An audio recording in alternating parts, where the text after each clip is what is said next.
Nabalot ng takot ang masayang pagunita ng undas na mga bumisita sa Bagbag Cemetery matapos sumiklab ang sunog. Papalo sa 30 pamilya sa bahagi ng semeteryo ang nawala ng bahay matapos lamunin ng malakas na apoy. Si Sheena Torno magbabalita. Wala pang alas 6 ng umaga nang buksan sa publiko ng pamunuan ang Bagbag Public Cemetery para sa mga nais bumisita sa kanilang mga yumaong mahal sa buhay ngayong undas. Mahigpit ang seguridad na pinatutupad dito. Pagpasok pa lang sa sementeryo ay marami na ring ipinagbabawal na gamit ang nakumpiska. Gaya na lamang ng matatalim na bagay, alak, sigarilyo at vape. Nagtirik ng kandila at nag-alay ng dasal ang mga pamilya sa mga apartment-type nicho ng kanilang mga yumaong mahal sa buhay. Ang mag-asawang Bernaldez, nakagawian na tuwing November 1, dinadalaw ang namatay nilang kamag-anak. Halos araw-araw malala ko sa ganun. Siyempre, mga nakaraan na ganun. Kapatid mo madalas ko nang bisama. Emosyonal namang ikwenento ni Aling Annalisa ang pagkawala ng kanyang ina ilang taon na ang nakalipas. Kaya miss na raw niya ito na pangunahing takbuhan niya kapag nagkakaroon ng problema. Sana gabayan lang kami ng mga anak niya para maging successful. Hindi lamang mga pamilyang bumibisita ang nagagalak kapag araw ng undas.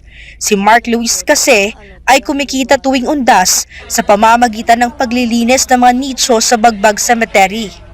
Nasa lang po, 300, 200, ganun lang po. Para panggas din po sa sarili ko. Mahirap po kasi yung buhay ngayon. Pero alam nyo ba na sa lawak na 7 ektarya ng sementeryo ay may ilang bisitang umaga pa lang ay wala na sa mood? Paano ba naman kasi hindi mo agad-agad mahahanap ang nicho puntod ng iyong yumaong mahal sa buhay?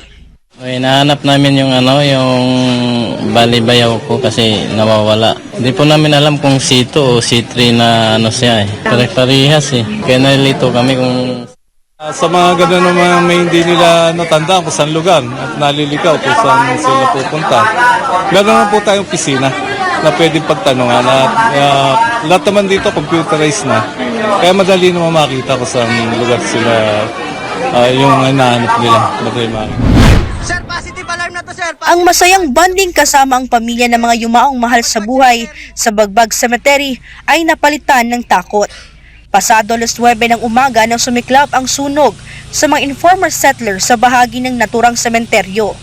Dahil dyan, pansamantalang ipinahinto ng pamunuan ang pagtanggap ng mga bisita upang bigyang daan ang pagpasok ng mga bumbero. Mala blockbuster sa haba ng pila ng tao ang naging sitwasyon sa labas ng Bagbag Cemetery. Nagsimula raw ang sunog sa bahay nila Antoinette matapos pumutok ang ginamit na electric fan mula sa ikalawang palapag ng kanilang bahay. Mabilis kumalat ang apoy na nakaapekto sa 30 pamilyang naninirahan na katabi ng nicho sa Bagbag Cemetery. Siyempre po, nalulumo kami. Di namin alam kung paano kami mag-uumpisa ulit. Ultimo, isang gamit, isang damit, pati kahit man lang yung gatas at saka daddy ng anak ko na ilabas man lang, wala Kaunting gamit lang din ang nakuha ng mga kapitbahay ni Antoinette. Pero si Junray Bohol ay walang naisalbang gamit, buti na lamang daw ay walang nasaktan sa 5 nitong anak. Paano mamayang gabi walang matutulugan? Tapos magpapasko ka? Papasko. Umpisa na lang. Paalala naman ng Bureau of Fire Protection sa publiko, lalo na sa mga dikit-dikit na mga bahay at gumagamit ng hindi matitibay na kagamitan. I-double check po lahat ng ating mga kagamitan, bunutin po ang mga saksakan at siguraduhin pong walang kandila na iiwan po na nakabuhay po. Samantala bukas naman ang Himlayang Pilipino Memorial Park sa naturang lungsod sa lahat ng mga bisita na mag-o-overnight ngayong undas. Inaasahan nga ng pamunuan ng sementeryo na kapareho lamang ang bilang ng mga tao noong nakaraang taon. Siguro papalo siya na hanggang 90,000. Katulad ng mga last year, nakapag-coordinate kami sa mga agency, ng government agency like yung mga police, DPOS, TTMD, traffic police. Meron din kaming non-government na mga volunteers mga polista multipliers. So nakakatulong din natin. And then meron din kaming nakausap na reservists. Meron silang dineploy ng mga around 50 personnel. Ang pamilya ni Aling Carmelita Herrera ay sinulit na ang pagkakataon ngayong undas. Nagsasama-sama kami pamilya. Tsaka kahit maghapon kami dito, hindi naiinip. Pagkapunta kami dito, nagdadasal. Tapos mga banding ng mga apo ko. Yan, mga anak ko. Ayan, sama-sama kami dito.